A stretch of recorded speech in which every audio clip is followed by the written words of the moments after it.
Hello, PragerU fam. I am here with David Prager, Dennis's oldest son. And some of you may have heard that Dennis had a very serious injury. It happened on November 12th. And we wanted to just take a moment to remind you what happened, share some of the details with you, and also share with you some pretty optimistic news that we have today. And so looking forward to having you tune into this. Just briefly, for those who are hearing about Dennis's injury for the first time, Dennis fell down at his house on November 12th, and he hit his head.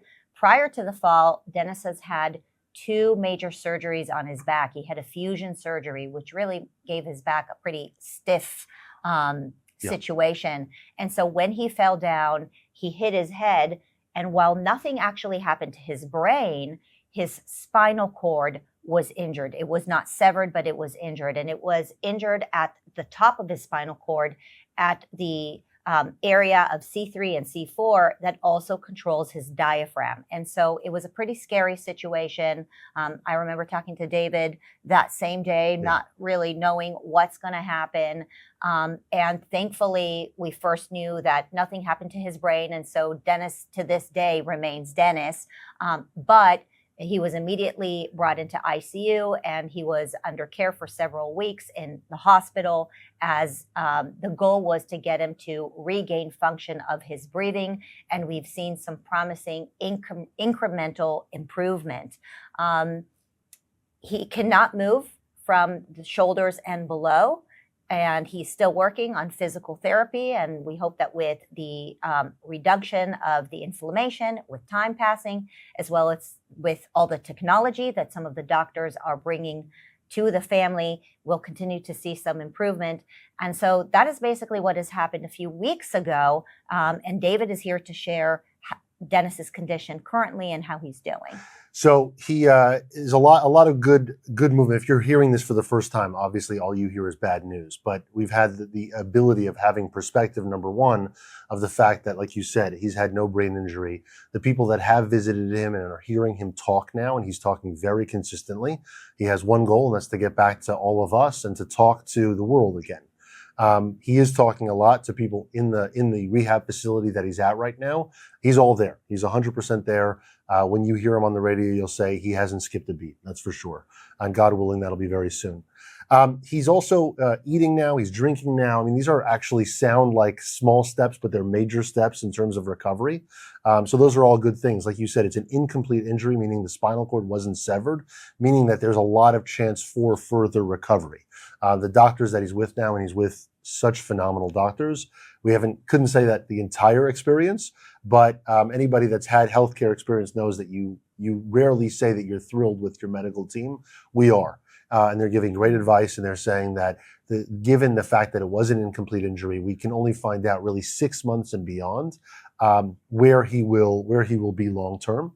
But we know that long term he will be back on the radio, back doing fireside chats, doing what he does best, and influencing the world. I would want to add that the reason we're so focused on how Dennis is now able to drink and eat and speak is because for the first few weeks when Dennis was on a breathing machine, he could not do that. And so that was obviously very difficult for Dennis.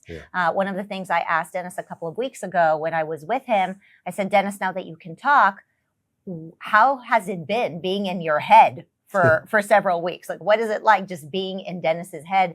And he said it was obviously very difficult because he has a lot of thoughts.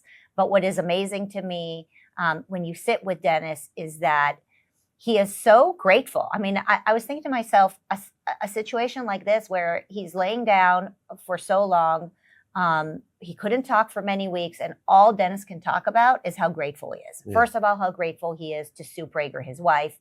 Secondly, how grateful he is to his sons, to you, to Aaron, to the community, to his best friends. People are showing up constantly and spending a lot of time with him. As you said, patients need advocates at the hospital. And so Dennis has had advocates around the clock, and he is so aware and so grateful. And I think all of this gratitude is really what's helping produce these miracles that we're seeing in his recovery. Yes. You know, I'm sure God's helping, and we have been bombarding God with prayers. And so that has been the plan, that we'll continue to bring prayers from all over the world for Dennis. But it is a big deal that now he's not as reliant on the breathing machines, so that he can actually drink and start eating solid food, and really be able to talk. And what Dennis said to me is that he can already see himself broadcasting again. And he has a lot of thoughts, and he's starting to look into different ways to dictate the remainder of his books, so that we can actually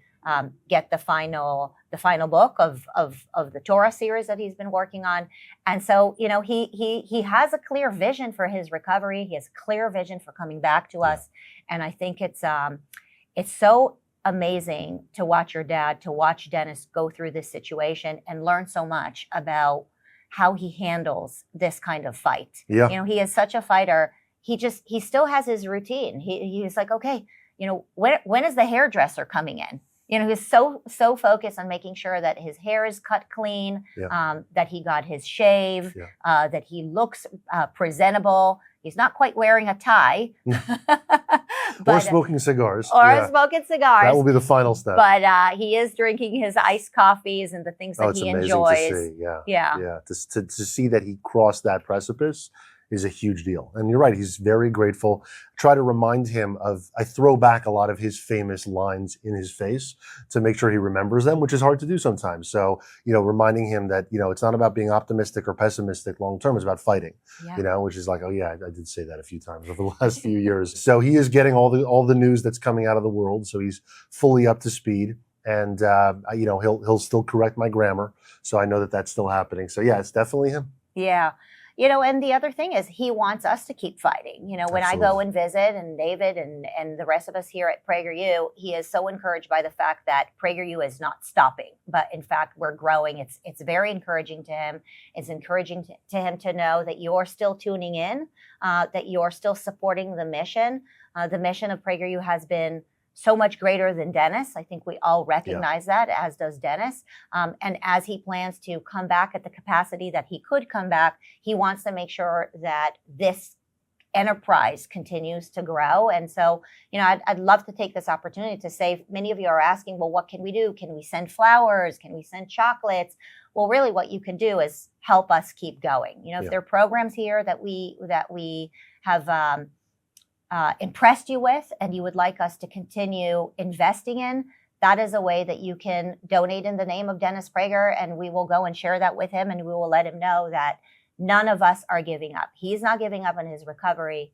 We're not giving up on America. In fact, America, I think, is in some ways a better place than where that's what Dennis is. When you ask him now, Dennis, last year, if you would have asked Dennis, how are you feeling? How are you doing? He would say, I'm feeling and doing better than my country.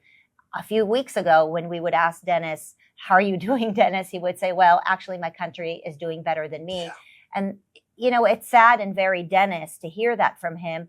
But it's also, I think, very encouraging to him to know that we keep the wisdom that we've received from him, and we continue to bring it to our country, and we continue to fight, you know, in the name of goodness, which is what he always. Well, I would say two things. You know, we said that you know, people think we're entering this golden age of conservatism here. Well, the seeds of that golden age started in the dark ages, and if you don't keep fighting when it's the golden ages, it will come back to the dark ages again. We've seen that happen before.